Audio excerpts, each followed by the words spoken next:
See, sometimes, and this doesn't happen that often, but it does happen every once in a while. Sometimes we come across a situation in the title work where you find that a transaction that happened with the property, with the subject property, several owners back in the chain of title, something was mishandled. In this particular case, what we find is that the original owners, a husband and wife, passed away 25 years ago or so. I think one in 98 and the other one in 2001, something like that. And they conveyed the property to inside of the family. They conveyed the property inside of the family to their children, but their death certificates were never recorded in the chain of title, which is a requirement. And now the title insurance is making us take care of that. So sometimes we find ourselves cleaning up issues that were left behind from a previous owner.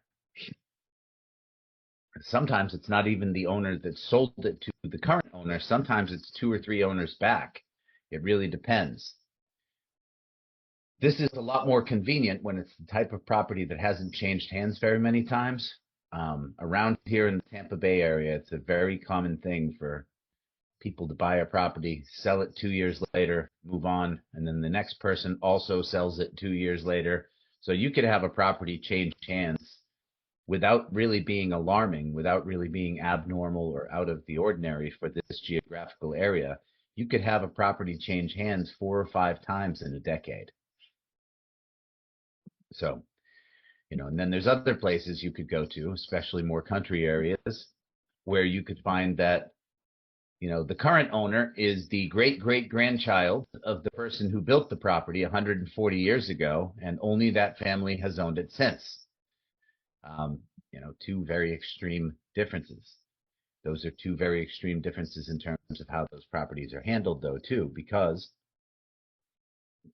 there's a possibility somebody could have a claim to the title. The more a property has changed hands, essentially, just by volume, just by frequency, right? The more times a property's changed hands, the higher the overall likelihood that something wasn't handled properly at some point in the past with one of those conveyances. That's just the odds increasing. I have a question. Yes. Do the requirements and standards for title work change throughout the years as well? Like, could that be a reason why one title company would do it differently than another? Yes, that is definitely also a thing. In this particular case, the transaction was closed in the very late 90s and early 2000s, and that was a very loose time frame. Lots and lots and lots of things happened every day during that time frame that technically were not according to the rules. There was a lot of Wild West type shit going on during those days.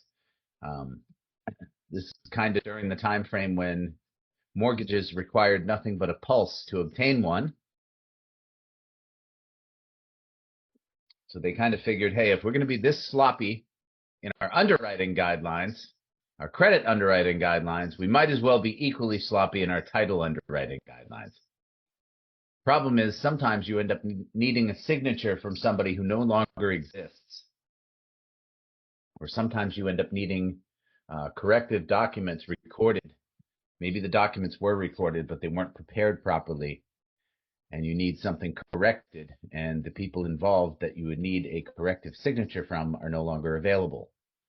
This is one of many reasons that I tell everybody, of all the things that you can possibly skip on a HUD statement when you're buying a property, do not skip title insurance.